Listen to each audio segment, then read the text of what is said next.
Her scream sliced through the afternoon air just seconds before the chaos erupted. HOA President Deborah Karen Callahan lunged forward, shoving one police officer so hard he stumbled back onto my lawn. The other officer barely had time to react before she swung her purse at him, shouting, "You can't arrest the president of the HOA."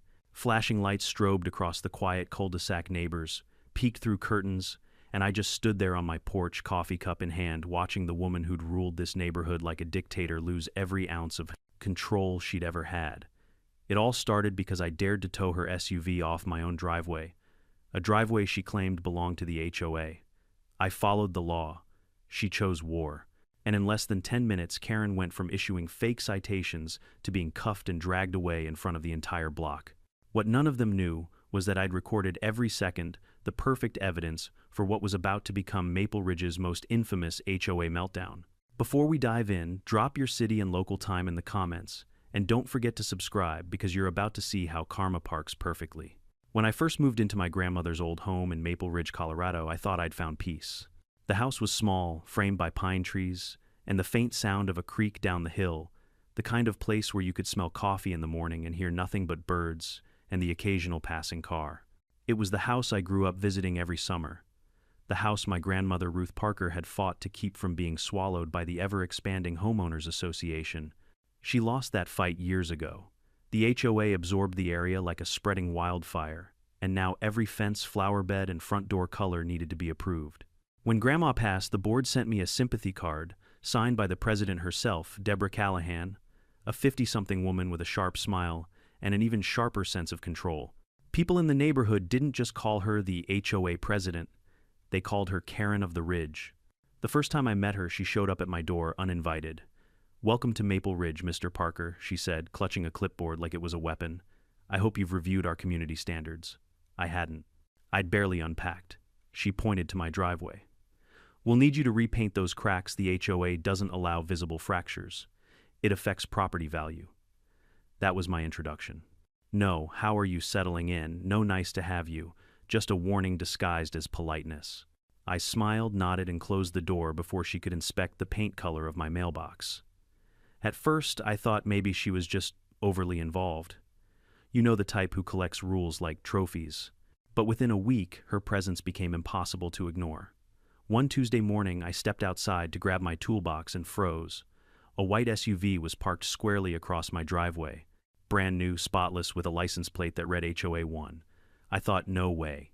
Maybe it was a visitor, a delivery driver. But as I walked closer, I saw the decal on the bumper, "Property of Maple Ridge, HOA." Out came Deborah Heels, clicking sunglasses, glinting like she was walking a red carpet instead of my concrete. "Oh, good morning," she chirped. "Don't mind my car. I'm just doing a perimeter inspection." "Of my driveway?" I asked. She smiled, wide and fake. "Everything inside Maple Ridge is subject to HOA evaluation, Mr. Parker. It's in the charter." I didn't argue. Not yet. I was still the new guy, and part of me wanted to avoid conflict. Maybe she was bluffing. Maybe she'd drive away and never do it again. She didn't. By the third week, it had become routine. Her SUV parked across my driveway like it was her personal office space, sometimes for minutes, sometimes for hours. Once she even left a note under my windshield wiper that read, "Driveways are shared visual zones. Keep yours clear for inspections." I laughed. Then I stopped laughing, because the next day I found she'd placed a warning notice in my mailbox, a formal HOA citation, claiming my front yard grass exceeded approved height. I measured it. It was 3 inches. The HOA limit was 4. That was the day I realized this wasn't about grass or cracks or driveways. It was about control. A few days later came the moment that changed everything. I had a major job interview, the kind that could pull me out of debt and start a new chapter. I woke up early, ironed my suit, reviewed my notes, and walked outside, straight into Deja Vu, her SUV, parked, again, right in front of my car, blocking me completely. Deborah wasn't home. I called her number from the HOA directory. No answer. I texted. No reply. 5 minutes passed, 10, then 20. My stomach churned as the minutes bled into panic. Finally, I ordered an Uber. By the time I arrived at the office, I was 20 minutes late and soaked in sweat. The receptionist gave me a look that said it all. They'd already moved on to the next candidate. That was it. That was the moment something inside me clicked. I went home, logged on to the Jefferson County Ordinance's website, and spent 3 hours reading about private property rights, towing regulations, and signage requirements. If Deborah wanted to play legal games, I'd beat her by following the law better than she ever could. The next morning, I installed a steel sign right beside my driveway: private driveway, no parking. Violators will be towed at owner's expense. I even made sure the font size met the county's minimum visibility standard. Then I set up my new doorbell camera, angled perfectly toward the driveway. For good measure, I emailed the HOA board, including Deborah, with a polite but firm message. This driveway is private property, as listed in the deed transfer dated April 16. Future unauthorized parking will result in towing according to Jefferson County Code 52123. She replied 2 hours later, "I am the HOA. You don't make the rules here." I didn't respond. I just waited. 2 days later, the waiting ended. I came home from work, and there it was again, the white SUV gleaming in the sun like a taunt. Except this time she'd left a piece of cardboard on the dashboard.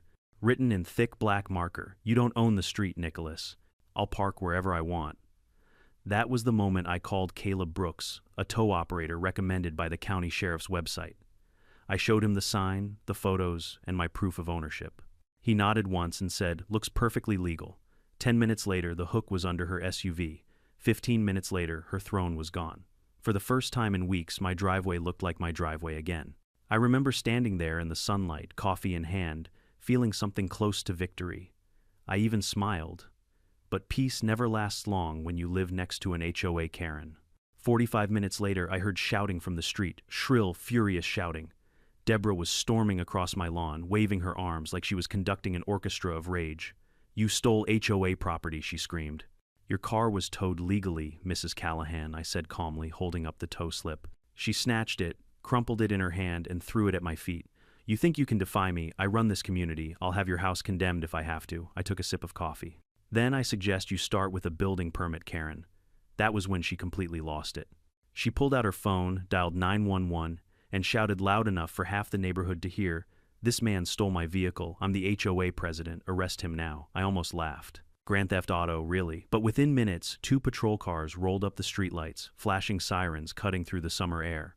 Officer James Ramirez stepped out first, followed by Officer Megan Chen. Both of them looked tired, like they'd seen this kind of thing before.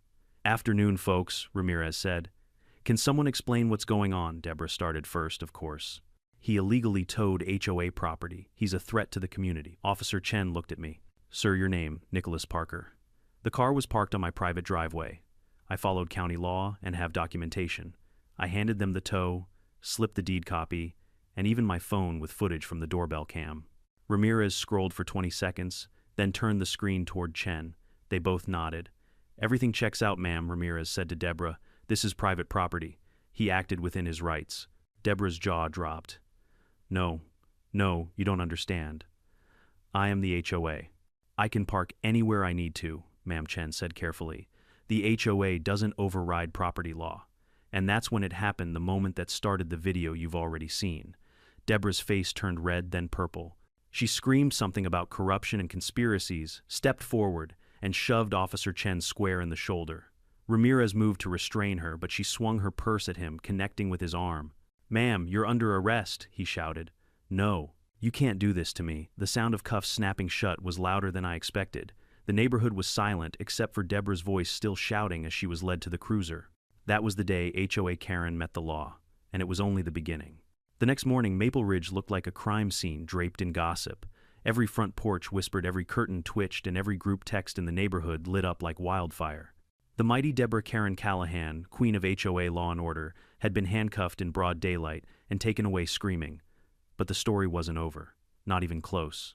I woke up to the sound of my phone vibrating nonstop. Notifications missed, calls unread, messages, all from neighbors I barely knew. Some were sympathetic, others were curious, and a few, unsurprisingly, were furious that I had embarrassed the HOA president. "Man," said Gary Thompson, the guy across the street, when I opened my door. "You're the talk of the neighborhood. I think even the mailman knows." He held up his phone, grinning. "You're trending on Nextdoor." And he wasn't kidding. The clip of Deborah attacking the police officers, the same video Gary had recorded from his porch, was already circulating in local forums. Someone had titled it, "HOA President Goes Full Karen Assaults Cops Over Driveway Dispute." Thousands of views, hundreds of comments, half the neighborhood cheering, the other half terrified. I scrolled through them and saw everything from "she had it coming" to "this is what happens when power gets to your head." One even said, "Finally, someone stood up to her." I should have felt good, vindicated, but all I felt was unsettled, because I knew Deborah, someone that entitled, wouldn't go down quietly. Sure enough, 2 hours later, I saw a car pull up a silver sedan with Maple Ridge HOA printed on the side.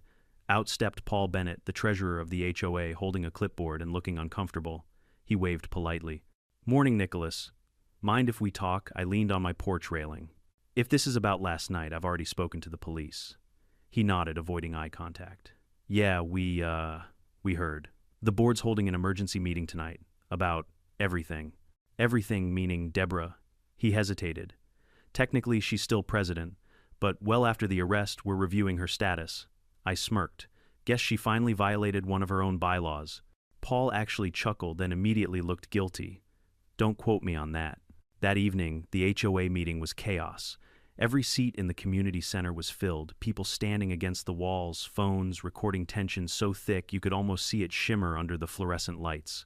At the front of the room sat the remaining board members, Paul Sophie Reynolds, the secretary, and Hazel Nelson, the vice president who'd been mostly invisible until now. Deborah's seat was empty, her nameplate still gleaming like a ghost of authority. Hazel cleared her throat. "Let's begin. As you all know, President Callahan was involved in an altercation yesterday." Someone in the back yelled. "She attacked the cops." Hazel raised a hand for silence. "We're aware of that, and while the legal process unfolds, we are suspending her duties effective immediately." The room erupted, some applauding, some shouting, one guy muttering that Deborah was framed. Hazel kept her composure, speaking firmly, but without Deborah's signature condescension. "Moving forward, we will appoint an interim president until further notice." I leaned back, arms crossed, watching this mini-revolution play out. Hazel glanced at me, once her eyes sharp, but not unkind, the look of someone who'd seen too much and wanted peace back in her neighborhood. After the meeting, as people dispersed, Hazel approached me. "Mr. Parker," she said, "I just want to personally thank you for keeping calm yesterday. You did everything by the book." I smiled faintly. "That's the only way to win against people like her." Hazel nodded. "You'd be surprised how many people in this HOA forget that rules apply to them too." She handed me her card. "If Deborah or anyone from her family contacts you, call me, or the police." That was the first time I realized how deep this mess went, that Deborah wasn't just some cranky neighbor. She was someone who'd built her own little empire under the HOA's banner, and I had just cracked its foundation. Over the next few days, strange things began to happen. Someone left anonymous notes in my mailbox. "You'll regret crossing her. You don't belong here. Watch your back, Parker." My trash bins were knocked over twice. My mailbox flag was bent. Someone even poured detergent across my front lawn, killing a long stripe of grass like a chemical scar. I filed a report with Officer Ramirez, who now knew me by name. He sighed when he saw the photos. "Let me guess you think it's her," I shrugged. "She's in custody, right?" He gave me a look. "Released on bond. Yesterday." The words hit like a punch. "She's out." "Yep, $375, 000 bond." Her family must have scrambled fast. I didn't sleep that night. Every creak in the house sounded like footsteps. I checked the doorbell camera twice, 3 times. At 1, 2, 7 a.m. It finally pinged, movement detected. I opened the feed and froze. It was her, Deborah, standing in the middle of my driveway, arms folded, staring directly into the camera. She didn't move, didn't speak, just stared. After 20 seconds, she raised her hand and pointed at the sign that said, "Private driveway, no parking." Then she walked away. The next morning, I showed the footage to Ramirez. He looked exhausted but unsurprised. Technically, she didn't trespass, not yet. But keep documenting everything. So I did. For days, I collected screenshots, recordings, timestamps. The HOA board sent an official notice declaring Deborah temporarily suspended, but she refused to accept it. In fact, she started sending her own official letters, forged documents, stamped with the HOA logo, declaring that I owed $1 200 inches community violation fees for harassment of the board. Hazel called me personally when she found out. "Those letters are illegal. We'll file a cease and desist." But Deborah wasn't stopping. She was unraveling. Then came the most surreal day of all, the court hearing for her assault charges. I was called as a witness. When I walked into the courtroom, she was already there, sitting beside her public defender, glaring daggers at me across the aisle. Her once perfect hair was limp. Her signature pearl necklace was gone. But that smug defiance, still there, buried under a layer of humiliation. The prosecutor, ADA Thomas Grady, presented the case like clockwork. Body cam footage, my testimony, Gary's video, even Deborah's own screaming 911 call.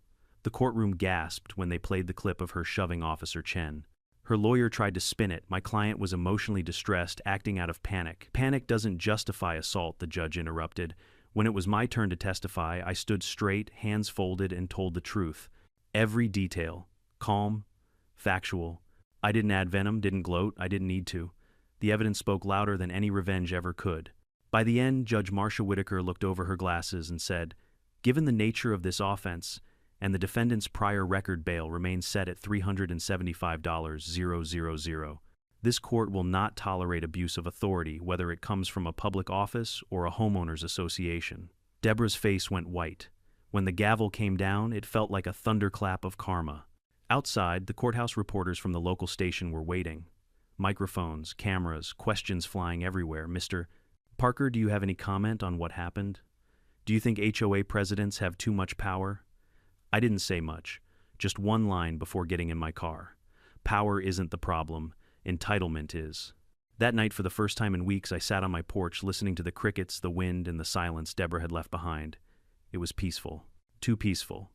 Because something in my gut told me this wasn't over yet, and I was right. The next morning, a large envelope was taped to my front door. Inside was a printed notice, no return address, bearing the HOA logo again. Only this time, the message was short, bold, and chilling. HOA Karen always comes back. I stared at it for a long time, the early sun bleeding across the paper like fire through frost. I stood there on my porch, the morning breeze lifting the edges of the envelope, the bold letters still staring at me. "Oh, Karen always comes back." The words hit harder than they should have. Maybe it was because of the timing, right when I finally thought peace had returned. Or maybe it was because deep down I knew Deborah Callahan wasn't the kind of woman who accepted defeat. She didn't believe in losing. She believed in revenge. I took the letter inside, laid it flat on the kitchen counter, and noticed the detail that made my stomach twist. The HOA seal wasn't just printed, it was stamped. A real embossed seal like the ones only board officers were supposed to have, meaning someone still loyal to her had helped. And that meant the war wasn't over. By noon, I was sitting across from Hazel Nelson, the new interim HOA president at the Maple Ridge Community Office. Her hair was neatly tied back her desk, a battlefield of folders, legal notices, and half-drunk coffee cups. When I slid the letter toward her, she sighed, rubbing her temples. "God, I was afraid of this." "She still got people inside?" I asked. Hazel nodded slowly. Deborah had a few loyal board members, Paul Bennett for one. She gave them favors, bent rules for them, even waived late fees. That kind of loyalty doesn't vanish overnight. "So what's the plan?" She leaned forward, her voice low. "The board is meeting tomorrow to make her suspension permanent. But if she's sending out letters again, she's already violated the terms of her bail. The sheriff's office will want to see this." "Then they will," I said, sliding the letter back into its envelope. "I'm done playing defense." That night, I couldn't sleep. The moonlight crawled across the floorboards, and every little sound made me tense. I'd set up motion alerts on the doorbell camera, but the notifications stayed quiet. Too quiet.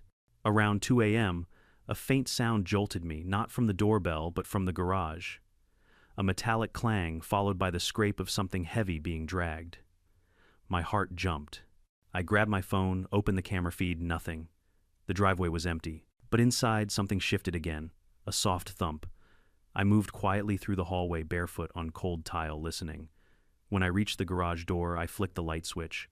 Nothing. The bulb was gone. I turned on my phone flashlight, and there it was, the HOA seal, freshly spray-painted in red across the inside of my garage door. Beneath it, 3 words, "Get out, lawbreaker." I stepped back, pulse hammering. Whoever did it was long gone. But the message was clear. This wasn't random vandalism. It was personal. The next morning, Officer Ramirez stood in the driveway, arms crossed, inspecting the red paint like he'd seen this movie before. "She's escalating," he muttered. "You think she did it herself?" He shrugged. "Could have been her. Could have been one of her disciples. Either way, this isn't just harassment now. This is intimidation." He pulled a small evidence bag from his pocket, slipped a fragment of red spray can nozzle inside, and nodded to Officer Chen, who was snapping photos. We'll file this under criminal mischief and witness tampering, Ramirez said. If she's linked, her bond will be revoked immediately. Good, I thought. Maybe this would finally end it. But later that evening, when I came home from work, another envelope was wedged under my door. Same seal, same heavy paper. Inside a single printed page. You made me lose everything. My title, my home, my name. But Maple Ridge still belongs to me. You'll see. There was no signature. But the scent of her floral perfume, that same overpowering gardenia she used to wear at every HOA meeting, was unmistakable. 2 days later, Hazel called me in a rush. Nicholas, you need to come to the HOA office right now.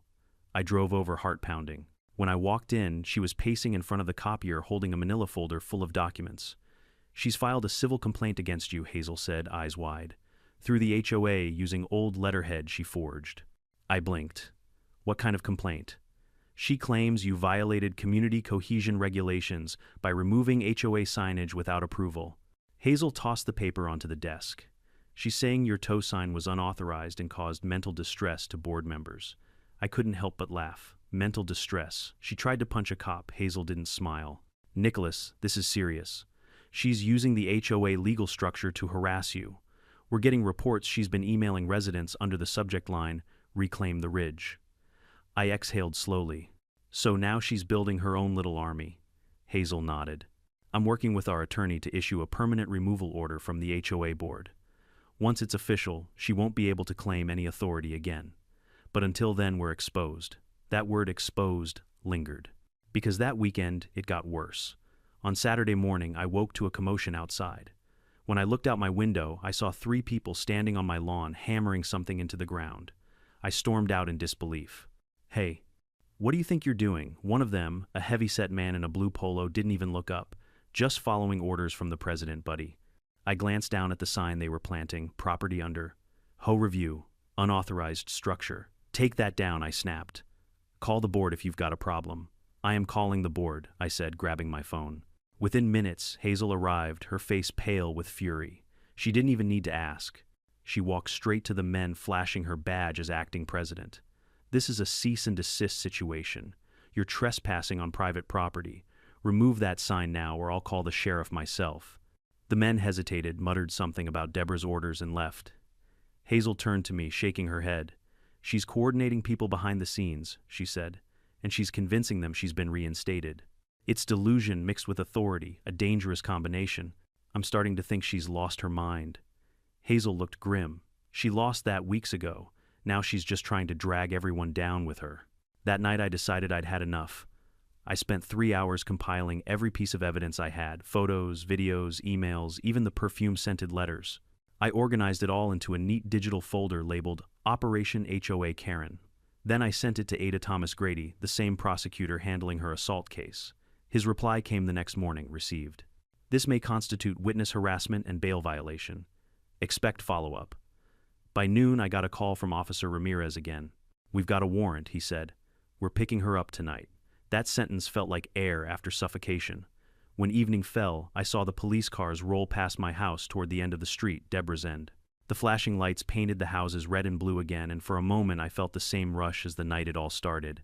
I watched from my porch as officers led her out, still dressed impeccably, still shouting about injustice and fraudulent leadership. But there was something different this time. She wasn't furious. She was smiling. It sent a chill straight through me. The next day, Hazel called. They've taken her in. Her bond's been revoked. She's being held until trial. I finally exhaled. Good. Maybe now the Ridge can breathe again. Hazel hesitated. Nicholas, there's one more thing. When they arrested her, they found a file in her house, labeled with your name.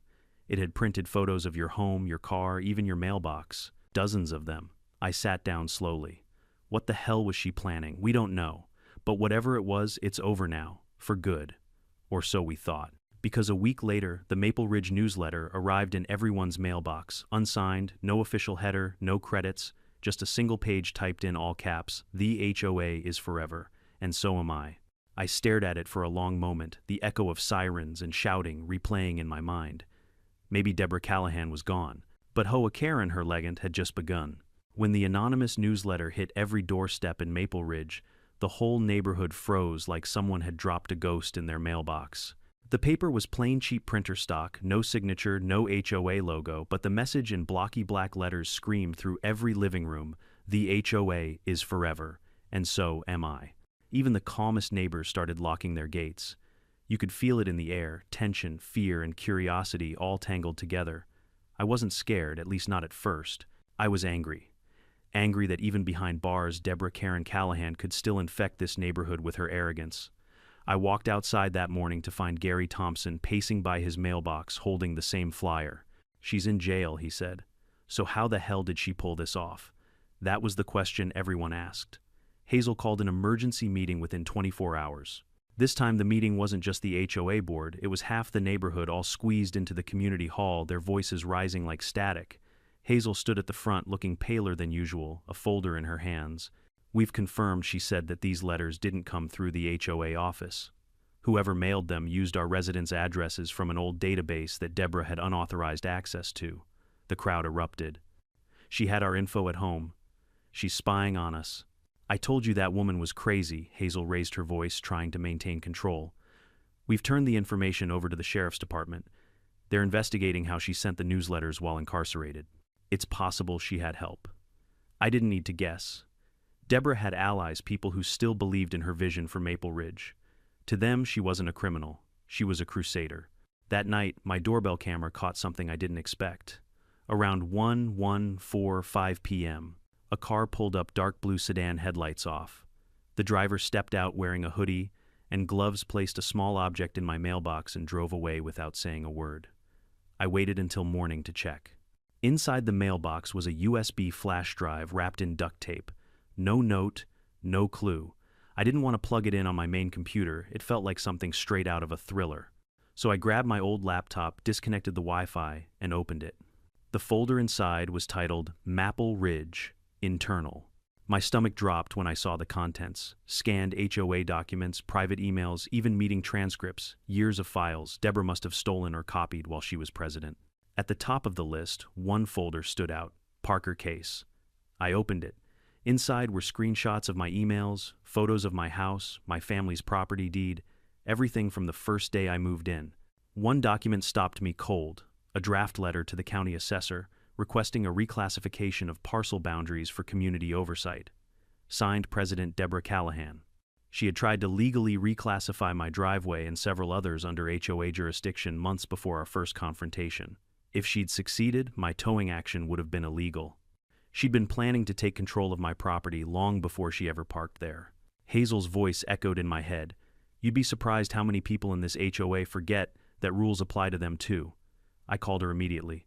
She arrived 20 minutes later, storming in like a detective. When I showed her the files, she went pale. This is evidence," she said quietly. She was trying to expand HOA boundaries without the board's vote. "That's fraud." I nodded. "And someone helped her collect this. She couldn't have printed or mailed anything from jail." Hazel looked at the timestamp on the newsletters. They were all postmarked 3 days ago. The same day Paul Bennett visited her. Paul, the treasurer, who'd stayed suspiciously quiet since Deborah's arrest. Hazel exhaled sharply. "We need to act fast." The next day she arranged a meeting with the county investigator assigned to Deborah's case. His name was Detective Ryan Colby, a tall man with a calm, weary look, like he'd been dealing with HOA feuds for far too long.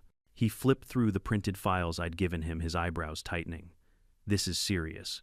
If she altered property boundaries, that's a federal matter.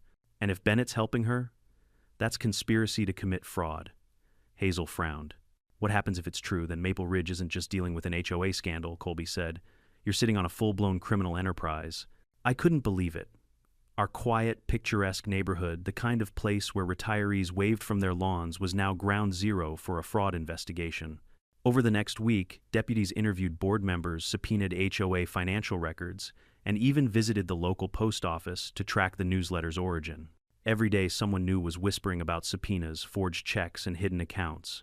And then out of nowhere, Paul Bennett vanished. He stopped showing up to meetings. His house was dark blinds, closed car gone. Hazel called his phone, no answer. His wife claimed he'd gone on a business trip, but her eyes told a different story. The same night Paul disappeared, Hazel's office was broken into. The only thing missing, the backup hard drive containing HOA records from Deborah's presidency. It didn't take a detective to see the pattern. A week later, I was at home when Officer Ramirez called. Parker, you'll want to sit down. We found Bennett's car, where abandoned near the county line. Inside there were HOA documents and several letters addressed to Deborah at the county jail. Looks like he was her courier. I sighed. So she really was running the HOA from her cell. Not anymore, Ramirez said. They're moving her to a federal holding facility while the fraud case expands. But there's more. You might want to come down to the station.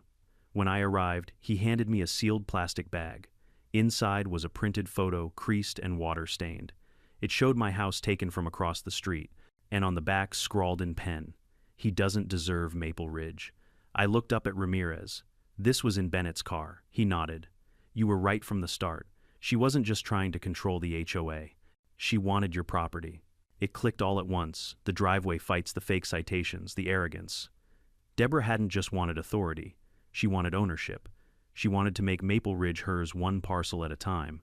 A month later, the official charges dropped: fraudulent misrepresentation, conspiracy to commit mail, fraud, and obstruction of justice. Deborah Callahan was facing up to 10 years in federal prison. Paul Bennett took a plea deal. The day of her sentencing, Hazel invited me to the courthouse. I didn't want to go, but curiosity got the better of me. Deborah looked nothing like the pristine president I'd met months ago. Her hair was gray at the roots, her once flawless posture bent under the weight of a prison uniform. Yet when she saw me, she smiled, cold, controlled, still the same woman who thought she ruled this town. Before the judge read her sentence, she turned to the courtroom and spoke. I built Maple Ridge, she said, her voice trembling but still commanding, and I will not be remembered as a criminal. I only wanted order because people like him, she pointed at me, think they're above it. Her attorney whispered for her to stop, but she didn't. I made this place beautiful. Without me, it will fall apart. The judge cut her off. You made this place fearful, Miss Callahan. There's a difference. 10 years. No parole for the first 5. When the gavel fell, the courtroom exhaled like a storm breaking. Hazel squeezed my shoulder as we left. It's over, she said.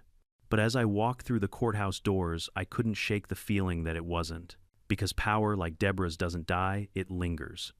And when I got home that evening, waiting in my mailbox was a fresh envelope. No stamp, no address, just 2 words written in black ink, still here. The handwriting was hers. The ink was still wet.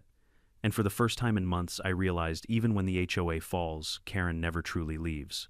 For days after Deborah's sentencing, Maple Ridge felt unnervingly calm. Too calm. The kind of silence that doesn't mean peace, it means something's waiting. The mailboxes stood empty. No more HOA memos. No anonymous flyers. No notes slipped under doors. The lawns grew wild again, fences lost their perfect symmetry, and for once nobody cared. The neighborhood had started healing. At least that's what we wanted to believe.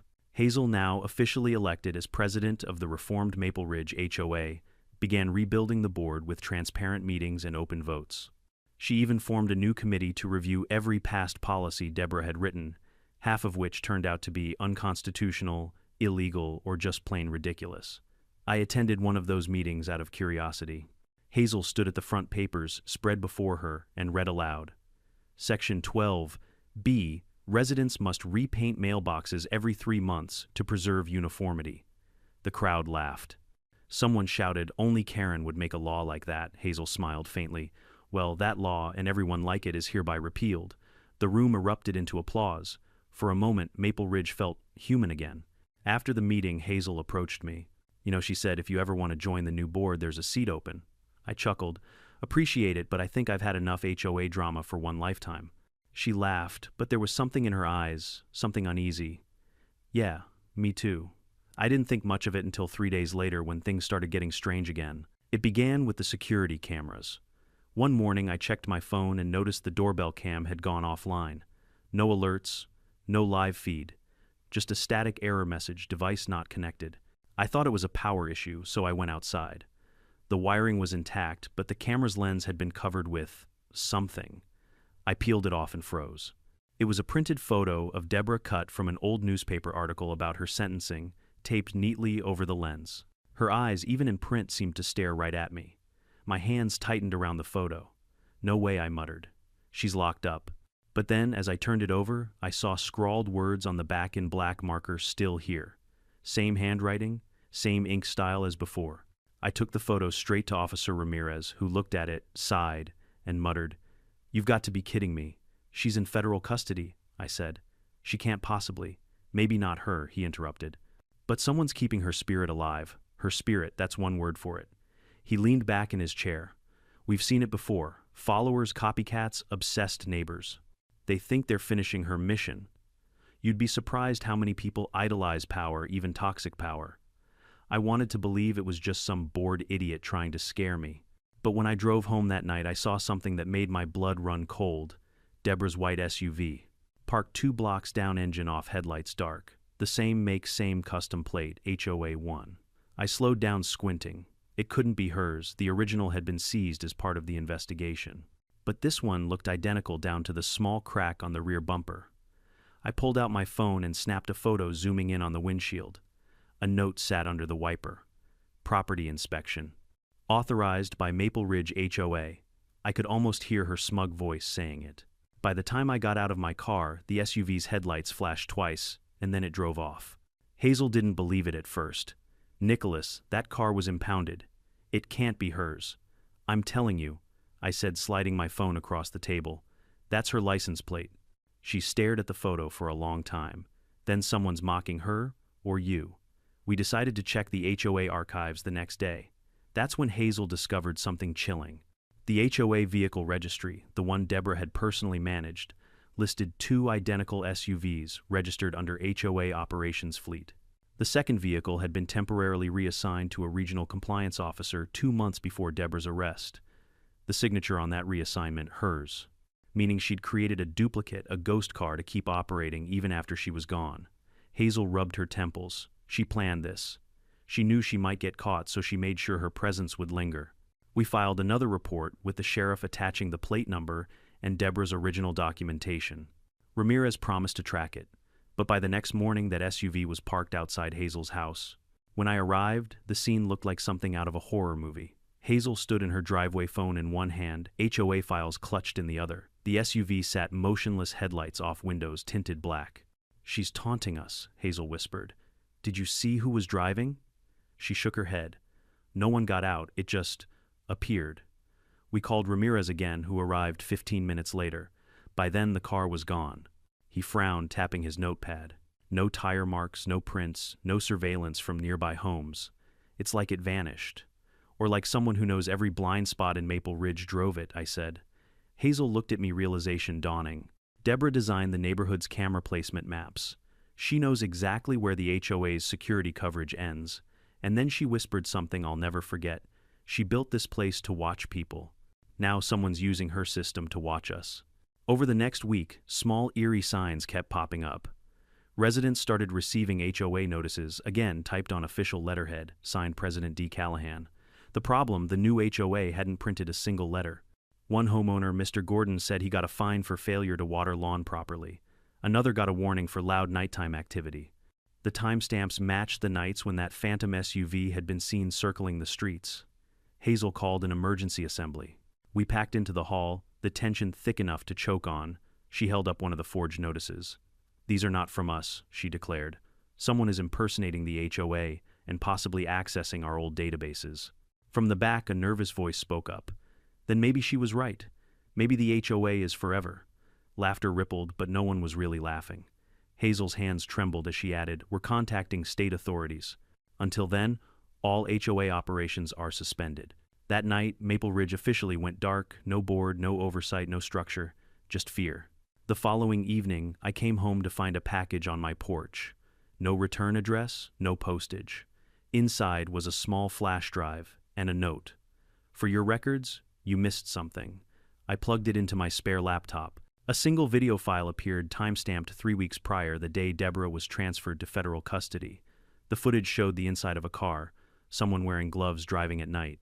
The camera panned toward the passenger seat, and there she was, Deborah, sitting calmly, smiling. She looked straight into the lens. "You can tow my car, Nicholas, but you'll never tow my authority." Then she laughed, a slow, chilling sound before the video cut to static. My hands went numb. The timestamp didn't lie. That video was filmed after she was supposed to be transferred, after she should have been behind bars. I called Ramirez immediately. He came within the hour, watched the footage twice, then looked at me, expression unreadable. "You said she's in federal custody, right?" "Yes." He exhaled slowly. "Then we need to verify that." The next morning, Ramirez called back. "You might want to sit down," he said. "She's gone. What transferred between facilities 2 days before you got that letter? Somewhere between county and federal transport, the paperwork got mixed up. Nobody knows where she is." I gripped the phone so hard my knuckles went white. "You're telling me Deborah Callahan, our HOA Karen, escaped?" "She didn't escape," he said grimly. "She vanished. That night I didn't sleep. None of us did. Because as midnight crept over Maple Ridge, the doorbell camera flickered back online for the first time in days. A figure stood at the edge of my driveway, half hidden by the shadows. Tall, blonde, wearing a blazer. She looked up at the camera, smiled, and whispered barely audible over the static, "Miss me." The feed went dark. And for the first time I realized, maybe the HOA wasn't cursed because of its rules. Maybe it was cursed because of her. The next morning, Maple Ridge woke up to hysteria. Someone had leaked the news. Deborah Karen Callahan wasn't in federal custody anymore. Hazel called me before sunrise, her voice shaking. "Nicholas, turn on the TV. Channel 9. I flipped it on, and there it was. Deborah's mugshot plastered across the screen under the headline, "HOA, President Missing During Federal Transfer." The anchor's voice was steady but urgent. "Authorities are investigating the disappearance of former Maple Ridge HOA President Deborah Callahan, who vanished during a transfer from county to federal detention. The vehicle arrived empty, and the 2 marshals assigned to her transport have been placed on administrative leave. The FBI is now involved." Hazel whispered through the phone. "They lost her, Nicholas." "How do you even lose her?" I didn't have an answer. All I could think of was that video, the one where she looked straight into the camera and said, "You'll never tow my authority." She'd planned this. Somehow, from the moment she was arrested, she'd been several moves ahead. By noon, Maple Ridge was swarming with law enforcement. Patrol cars lined the streets, federal agents questioned residents, and a helicopter circled above the HOA office. Hazel and I were called to the community center for interviews. When I walked in, Detective Ryan Colby, the same investigator from before, was already there, sleeves rolled up, coffee in hand. "Parker," he greeted me, his tone clipped. "We need to talk about that footage you found." He played the video on a small monitor. Deborah, calm and composed, smiling at the camera. "Where exactly did this flash drive come from again?" "Left on my porch," I said. "No fingerprints, no note, except a warning." Colby nodded. We traced the video metadata. It was filmed inside a 2021 white SUV registered to the Maple Ridge HOA, the same vehicle that's been stalking the neighborhood. Hazel stiffened beside me. "You found it." Colby's jaw clenched. "Not yet. But we found the GPS tracker that was supposed to be on it. It was removed manually. Whoever did this knows our systems." Hazel rubbed her forehead. "Because Deborah built them." "Exactly." That night, the town's paranoia boiled over. Every dog bark sounded like a warning. Every flickering light felt like a sign. I kept the blinds closed and the lights off, watching through the crack of my curtains. Across the street, Gary Thompson's porch light flicked 3 times, then went dark. A few minutes later, my phone buzzed. A text from an unknown number, "Still protecting them, Nicholas. You always were so noble." My throat went dry. No name, but I didn't need one. Before I could reply, another message popped up. "Check your garage." I grabbed a flashlight and moved slowly through the house, heart pounding. The air inside felt heavy charged, like static before a storm. When I opened the garage door, the smell hit me first, sweet floral cloying. Gardenia, the same perfume Deborah always wore. On the hood of my truck sat a small glass bottle filled with clear liquid. A label on the side read HOA Compliance Notice. Inside was a folded piece of paper. Hands trembling, I pulled it out. "Congratulations, Mr. Parker. You've been promoted. President of nothing." The handwriting was unmistakable. I called Hazel immediately, but she didn't answer. I tried again, and this time her voicemail picked up, calm, professional, completely unaware of what was unfolding. "Hazel, call me back the moment you get this. She's here." 5 minutes later, I saw movement across the street. Someone was standing in Hazel's front yard, half hidden in the shadows. Tall, blonde. My stomach dropped. I rushed outside, but by the time I crossed the street, the figure was gone. Hazel's door was wide open. Inside the living room was wrecked papers, scattered drawers overturned, HOA binders ripped open. On the dining table, a single envelope waited. It was addressed to me. "Nicholas, you were never the hero.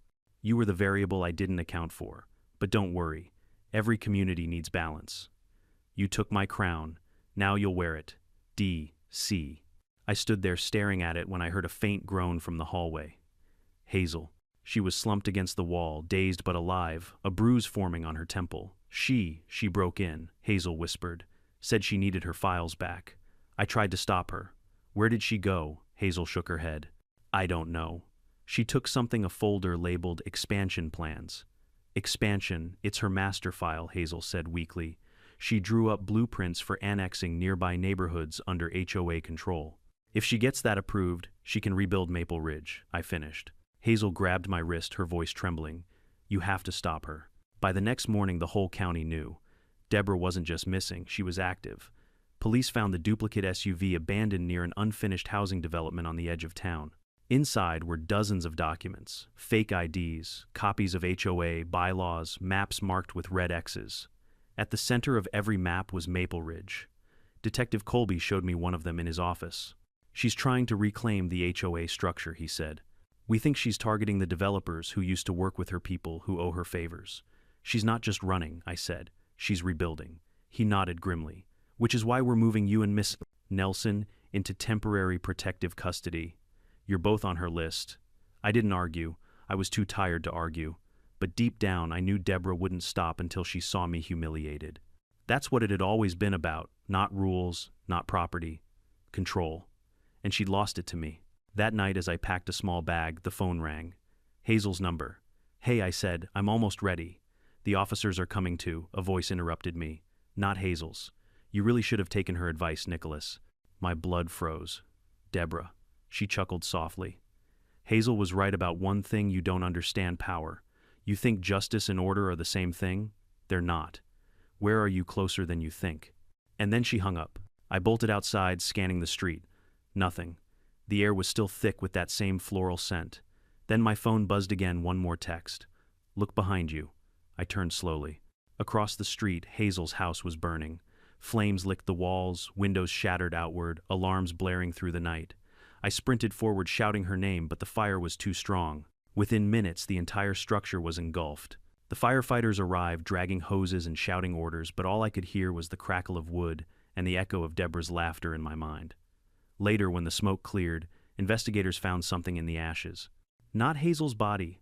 Thank God she'd escaped through the back door, but a single metal object half melted in the debris. A badge, the old HOA president's pin. Somehow it had survived. Ramirez held it up under his flashlight, frowning. You know what this means? I nodded. Yeah, she's not burning the HOA down. She's rebaptizing it. The next day I woke to an email from an untraceable address. Welcome to your new position, Mr. Parker, HOA President Maple Ridge, reinstated by unanimous vote.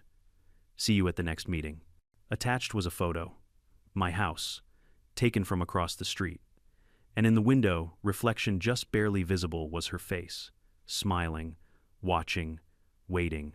For the first time since this all began, I wasn't sure if Maple Ridge could ever be saved, because Deborah Karen Callahan didn't just run a homeowners association, she'd built a cult, and somehow, even after the system took her crown, she'd found a way to wear it again. I didn't sleep that night. Her email kept replaying in my head like a broken record. Welcome to your new position, Mr. Parker. HOA president reinstated by unanimous vote. It was absurd, impossible. There was no board left, no quorum, no vote. Hazel was in hiding. The sheriff had shut down the HOA temporarily, and half the neighborhood wanted to dissolve it entirely. But that didn't matter to Deborah Karen Callahan. She wasn't bound by reality anymore. She was writing her own. By dawn, I found myself sitting in my kitchen, staring at the printed photo she'd attached to one of my house. The reflection of her face in the window was faint, but the longer I stared, the more I convinced myself she was really there when it was taken, watching, maybe even standing just beyond the trees. My phone buzzed. Detective Ryan Colby. Parker, are you still at home? Yeah. Why don't move? We need you at the station immediately. There's been a development. His tone was clipped cold, professional, the kind that only came out when something was very, very wrong. I grabbed my keys and drove straight there, heart thudding. When I walked into the precinct, Colby was waiting with Officer Ramirez and ADA Thomas Grady. They looked exhausted. Grady spoke first. We found Deborah. Those words hit like an electric shock. You found her, he nodded slowly. Early this morning, a hiker spotted the burned-out shell of a white SUV, about 15 miles west of here, near the foothills. License plate matches HOA one. My pulse raced. Was she? Colby shook his head. No body. Just her phone, some personal items, and a stack of files labeled Phase 2. The fire was intentional, accelerant traces everywhere. I slumped into a chair. So she's still out there. Ramirez crossed his arms. Either that or someone wants us to think she is. They showed me photos from the scene, the SUV reduced to blackened metal, the scorched remnants of documents scattered across the ground. But one image stood out, a half-burned HOA letterhead stamped Reformation Project Parker. What the hell does that mean? I asked. Grady exhaled. We think it was part of her plan to rebuild Maple Ridge under a new name, a total reset. She called it Reformation. You were listed as the president of record. Me, Colby nodded. She forged signatures, yours. Hazel's, even mine. She submitted the incorporation paperwork to the county 2 days before she vanished. I rubbed my forehead. So she made me the face of her ghost HOA. Exactly, Grady said. And now every violation letter, every forged notice, every threatening email, legally it traces back to you. The room tilted slightly. You've got to be kidding. Ramirez leaned on the table. We're not. Someone is using your name to resurrect her system. And the worst part, some residents are starting to believe it. By that afternoon, the rumors had already spread. I drove back through Maple Ridge and saw a new sign nailed to a wooden post near the entrance Maple Ridge HOA under new management president, Nicholas Parker. Someone had even stapled flyers to mailboxes with my name on them, demanding overdue membership fees. Neighbors stared as I drove by. Some waved awkwardly. Others glared. Gary Thompson crossed his arms as I pulled into my driveway. Man, you've got to tell me what's going on, he said. People think you've taken over the HOA. I sighed. I didn't. This is her Deborah's doing. Gary frowned. Deborah's dead. No, Gary. She's not. He shook his head. You didn't see the news. They found her bracelet at the crash site. The sheriff said she's presumed dead. I stared at him, stunned. Presumed isn't confirmed. He shrugged. Maybe. But the neighborhood's divided again. Half think you're her replacement, the other half think you're cursed. That night I found out which half was right. It started with the lights. Around 10 p.m., every street lamp in Maple Ridge flickered in unison, then went dark. My phone buzzed with motion alerts from the doorbell cam. Outside the neighborhood was pitch black, no porch lights, no cars, just silence. Then, in the distance, one house lit up. Hazel's. I hesitated for a moment before grabbing my flashlight and heading over. Her front door was unlocked, swinging slightly in the wind. Inside, the power was out too, except for one thing. Her laptop screen glowed in the darkness, displaying an email inbox. The sender name made my heart seize. From Deborah Callahan, D.ca, elahan@mapleridgehoa.org. Subject final notice. I clicked it open. To my dearest community, it's time to return Maple Ridge to order. Your temporary caretaker, Mr. Parker, has accepted his role as president of the reformed HOA. All future correspondence will come from his office. To Nicholas, I hope you've learned that control is not a privilege, it's a burden. Wear it well. D.C. I heard footsteps behind me and spun around. Flashlight raised. Hazel stood there, pale, trembling. She's dead, Hazel whispered. She has to be dead. Then who sent this? Hazel looked at the screen again, her voice barely audible. Someone with access to her credentials. Or, she trailed off. Or what Deborah planned for this. Maybe she scheduled these messages before she vanished. Maybe she built an automation system through the HOA servers. An AI ghost, I asked, half joking. Hazel didn't laugh. She was obsessed with control, Nicholas. What's more controlling than speaking from beyond the grave? The next day, residents started receiving phone calls. The caller ID displayed Maple Ridge HOA. When they answered, a robotic voice delivered automated reminders about dues and violations. But the voice wasn't robotic, it was Deborah's, a perfect digitized replica. Even Hazel's new IT consultant couldn't figure out where the calls were coming from. They weren't routed through any known system. They just appeared. It got worse when the town newspaper picked up the story, Ghost HOA Returns Ex-President's Voice Haunts Residents. I wanted to laugh at the headline, but there was nothing funny about hearing her voice echo through my own voicemail that night. Nicholas, you were supposed to keep the neighborhood beautiful. You've failed. I deleted it immediately. Then another message arrived, same number. You can't erase order. You can't erase me. Hazel called the next morning, panic in her tone. She's targeting you now. We traced those calls, they're all spoofed from your own address. Deborah's system is using your name. Then shut it down, I'm trying, she said. But there's something buried in the old HOA network, a locked program called HOA Core. She coded it years ago. We can't access it without her credentials. I sank into my chair. So she built a self-running HOA that outlived her. Hazel didn't answer. The silence on the line said everything. That night I walked the neighborhood alone. The wind carried that faint gardenia scent again drifting through the cul-de-sac. The houses looked haunted in the dim moonlight, their perfect symmetry now grotesque. Then I saw it painted in red across the community sign at the entrance, "Long Live the Hoe," and beneath it, a fresh addition, President Nicholas Parker. I stood there for a long moment, breathing hard. Somewhere between rage and fear, I started to laugh. Not because it was funny, but because it was madness, pure and perfect. Maybe Deborah really was dead.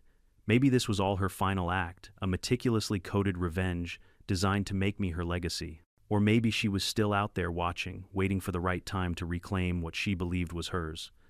Either way, one thing had become clear. I hadn't defeated her. I'd replaced her. And in Maple Ridge, the title of HOA, president, wasn't a position. It was a curse. That night I opened my laptop, logged into the old HOA portal, and typed in the administrator password. Deborah once used her birth year, the simplest code imaginable. To my shock, it worked. The screen flashed once, then loaded a dashboard I'd never seen before. At the top, bold white letters spelled out, "Welcome back, President Callahan." And then beneath it, "User access Nicholas Parker, verified." I didn't even have time to process before a chat window opened automatically. A single message appeared. "Took you long enough." For several seconds, I could only stare at the words glowing on my laptop screen. "Took you long enough." The cursor blinked, waiting. My fingers hovered over the keyboard, frozen somewhere between disbelief and dread. It was impossible. I was logged into the old HOA system under Deborah Callahan's account, but her access should have been terminated, wiped, erased by the county when the investigation began. And yet there it was, her name, her tone, her smug digital afterlife staring back at me from the void. My hands trembled as I typed, "Who is this?" The response came instantly. "The one who built this neighborhood. The one who made order out of chaos." I swallowed hard. "Deborah, that's Mrs. Callahan to you, President Parker." The chill that ran down my spine felt almost physical. For a moment, I wanted to slam the laptop shut to pretend it wasn't real. But curiosity, the same curse that got me into this mess, kept me there. "You're dead," I wrote. "Death is only a problem for the disorganized." Then, after a pause, "You think I didn't plan for this? You think I built Maple Ridge to die with me, no Nicholas? I built it to live through you." The message flashed line by line as though she were speaking it in real time.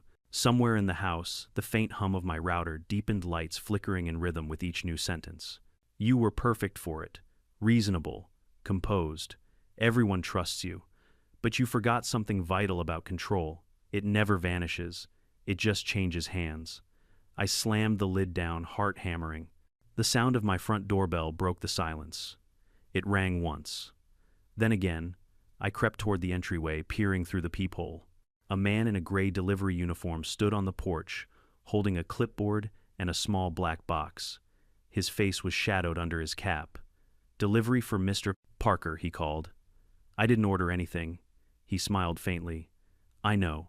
Something in that tone set every nerve in my body on fire. "Leave it there." He nodded once, set the box down and walked away. But as he reached the end of the driveway, he glanced back, and for a split second I saw his eyes. Cold, calculating, familiar. Paul Bennett. The treasurer who'd vanished months ago. Deborah's right-hand man. By the time I flung open the door, he was gone. The box sat motionless on the concrete matte black, with a silver HOA seal on top. No return label. No weight when I lifted it, just an eerie hollowness. I carried it to the kitchen, cut through the tape, and opened it. Inside lay a single flash drive and a folded piece of stationery embossed with the HOA crest. "Welcome to your first board meeting, Mr. President." That was all. I called Hazel immediately. She answered on the second ring, her voice hoarse from lack of sleep. "Nicholas, please tell me you're calling because the power's out again, and not because..." "She's in the system, Hazel." Silence. What I logged into the HOA portal. Her account's active. I thought it was residual data, but she's talking to me. Hazel's breath quickened. "That's impossible. The servers were seized by the feds." "Then explain this." I told her about the flash drive. She groaned. "Don't plug it in. Not until we isolate it," but of course I'd already plugged it in. The screen flickered. A new window opened on its own, no interface, no login screen, just an animated map of Maple Ridge glowing in pale blue. Each house shimmered like a pulse point, data lines connecting them like veins. Hazel's voice came through my speakerphone. "Nicholas, what do you see?" "A network," I whispered. She connected every home. Security systems, smart thermostats, even the HOA billing database. It's all feeding into one hub, something called the core. Hazel muttered something under her breath. I remember that name. She wanted to build an automated HOA system years ago, one that could issue citations and monitor compliance automatically. The board voted it down. I zoomed in on the screen. At the center of the map, one building pulsed brighter than the rest. My house. And beside it, the words "Primary Node President Parker." I felt sick. Hazel, she's using my network as the command center. Hazel didn't answer right away. When she did, her voice was quiet. "Then she's turned you into the HOA." By midnight, strange things began happening again. Every house in Maple Ridge received an email simultaneously. Subject line, "Community Compliance Update." The body of the message read, "All residents are required to restore properties to HOA standards within 72 hours. Failure to comply will result in disciplinary review by President Nicholas Parker." My phone exploded with calls. Gary, then Mrs. Holmes from down the street, then half a dozen others, furious, confused, terrified. "She's sending these from my address." I yelled into the phone to Hazel. "I'm being framed again." Hazel's voice trembled. "We've traced the IP. It's coming from your router. The core's using your home network to broadcast commands." "I'm shutting it off." "Don't," she said sharply. "If you cut power, it might trigger a failsafe." Deborah was paranoid about sabotage. "So what do I do? Just sit here while her digital ghost ruins my life?" But Hazel didn't answer, because at that exact moment, all the lights in my house turned on at once. The hum of electricity filled the air, and my smart TV flickered to life. Static then, her face pixelated but unmistakable. "Deborah Callahan." "Good evening, neighbors," her voice purred. "I see our president is settling in nicely." I froze. "This isn't real." "Oh, it's very real," she continued, her digital grin widening. "You thought you could destroy my order, Nicholas. But order doesn't die, it evolves. You're the new face of it, whether you like it or not." Every screen in the house synced to her broadcast TV, laptop, even my phone. Hazel's voice echoed faintly through the line. "She's hijacked the smart grid. The core's embedded in the power system." Deborah's voice rose. "This neighborhood lost its discipline. I gave it structure. I gave it meaning. You all mocked me for it. Now my system will restore perfection permanently." I grabbed the flash drive and ripped it from the port. The screens went black. For a few seconds there was silence. Then the house lights flickered again. "You can't unplug the HOA, Nicholas." Her voice came not from the TV this time, but from every speaker in the house, the surround sound, the Alexa, even the damn smoke alarm. "This neighborhood belongs to me." I sprinted to the circuit breaker and flipped every switch off. Darkness swallowed the house. No hum, no static, just my heartbeat. Then from the street outside came the faint sound of synchronized engines, starting one after another. I crept to the window and peeked out. Every car in Maple Ridge was turning on, headlights glowing, horns blaring once, twice in eerie unison, then silence again. Hazel arrived 10 minutes later with 2 deputies. They found me sitting in the dark, surrounded by the faint smell of ozone and burnt circuitry. The flash drive still lay on the table, its LED blinking like a heartbeat. Colby called in a tech unit to confiscate it, but when they plugged it into their equipment, the drive fried instantly melted from the inside. "It self-destructed," one tech muttered. "Whatever code was on there, it's gone." "Good," I said. "Maybe now she's gone too." But I didn't believe it. Neither did Hazel. Because that night, as we stood outside watching the deputies drive away, the streetlights flickered back on. Slowly, one by one, each lamp glowing that same unnatural blue I'd seen on the map. And in the distance above the hum of the power lines, a faint voice echoed through the air. Not loud, not clear, but unmistakable. "HOA meeting adjourned." A month later, the county officially disbanded the Maple Ridge Homeowners Association. The land deeds were rewritten, the bylaws destroyed, and Hazel moved away. The neighborhood started fresh, but I stayed.